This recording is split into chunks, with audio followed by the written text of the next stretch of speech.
యానాంలో skill games పేరిట నడుపుతున్న పేకాట క్లబ్బులపై మల్లాడి కృష్ణారావు ధ్వజమెత్తారు.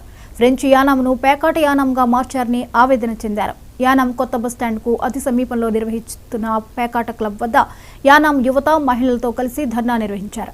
ప్రశాంతంగా ఉండే యానాంలో అశాంతిని రేపుతున్న పేకాట క్లబ్బులను మూసివేయించే వరకు తాను విశ్రమించనని మల్లాడి శబ్దం చేశారు.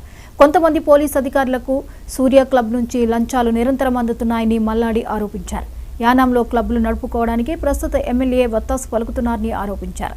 ఈ ధర్నాలో పాల్గొన్న మహిళలు పేకాట క్లబ్లు వద్దంటూ నినాదాలు చేస్తూ ప్లకార్డులు ప్రదర్శించారు.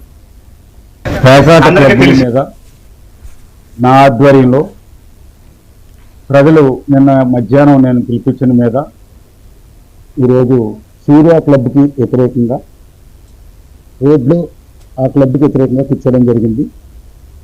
ఇది ఒక 3.5 సంవత్సరాల నుంచి రాయల్ క్లబ్ ద్వారాగా ఇక్కడ పరిపాలనలోకి వచ్చిన వ్యక్తి దానికి మద్దతుతో రాయల్ క్లబ్బు నడుస్తూ వచ్చింది 3 సంవత్సరాలు.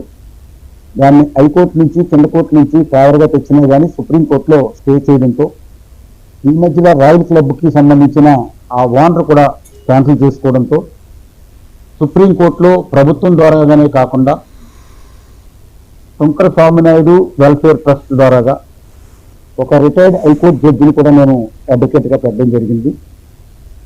దాంతో రాయల్ క్లబ్ని ఆడకుండా ఆఫ్ చేయడం జరిగింది.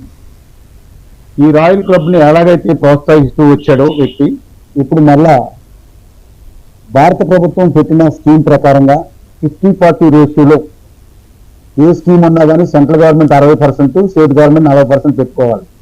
ఇక్కడ ఏ క్లబ్ వచ్చినా 60% ఈ ప్రతినిధికి ఇవ్వాలి. మిగతా 40% ఓనర్స్ ఇక్కడ ఉన్న కొంతమంది అవినీతికి పాల్పడిన అధికారులు తీసుకోవాలి. ఇది నడుస్తూ ఉంది. కోర్టుకి కూడా సరైన ఇన్ఫర్మేషన్ ఇవ్వకుండా కోర్టుని కూడా తప్పుడుగా నడిపిస్తూ ఉన్నారు.